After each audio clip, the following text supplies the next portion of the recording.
மகர ராசியில் பிறந்த உங்களுக்கு இந்த வாரம் வேலை வாய்ப்புகள் பரவாயில்ல. ஆனால் அதே சமயத்தில் வேலையை விட வேண்டிய சூழ்நிலை அல்லது வெளியேற்றப்படுவதற்கான வாய்ப்புகள் நிறையா இருக்குது. வேலையை பற்றிய ஒரு பயம் இருக்கிறதுக்கான வாய்ப்பு இந்த வாரத்தில் இருக்குது. ஏதோ ஒரு விதத்தில் உங்களுக்கு கடன் குறையும். கடன் குறைவதற்கான சூழ்நிலைகள் உருவாகும். அது மட்டுமல்ல, இந்த வாரத்தில் உங்களுக்கு நோய் இருக்குன்னா நோயுடைய தன்மையும் குறையும். இந்த வாரம் உங்களுடைய பிஸ்னஸ் எப்படி இருக்குன்னு பார்க்குறோம். பெருசாக லாபம் இல்லை. உங்களுடைய உழைப்பு மற்றவருக்கு லாபம், உங்களுக்கு பிரயோஜனம் இல்லை. உங்களுடைய பணம் பொருள் லாக் ஆகிறதுக்கான வாய்ப்புகள் தான் நிறையா இருக்குது. அதில் யாருக்காவது கடன் கொடுக்கறது இதெல்லாம் அவாய்ட் பண்ணுங்கள்.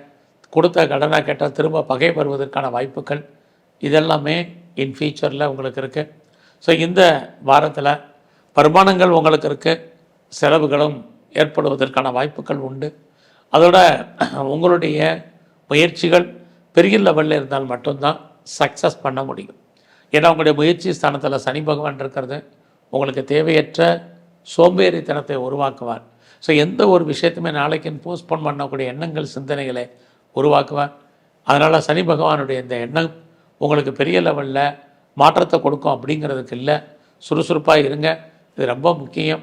அதுலேயும் சனி உங்களுடைய 5ஆம் இடத்தை பார்க்குறது, நீங்கள் எவ்வளோ பெரிய வேலையில் இருந்தாலும் வேலையில் பிரச்சனைகள் ஏற்படுவதற்கான வாய்ப்பு இருக்குது. இந்த வாரத்தில் நீங்கள் வெளியூரில் வெளிநாட்டில் இன்வெஸ்ட்மெண்ட் பண்ணுறதா இருந்தால் பண்ணுங்கள்.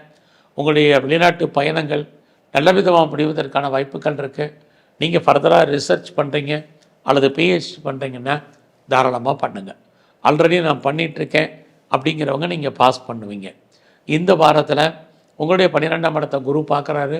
சனி பார்க்குறதுனால யாரெல்லாம் பிஆருக்கோ கிரீன் கார்டுக்கோ சிட்டிசன்ஷிப்புக்கு அப்ளை பண்ணிவிட்டு வெயிட் பண்ணுறீங்களோ எதிர்பாராத விதமாக வருவதற்கான வாய்ப்புகள் இது அத்தனையும் இந்த வாரத்தில் உண்டு.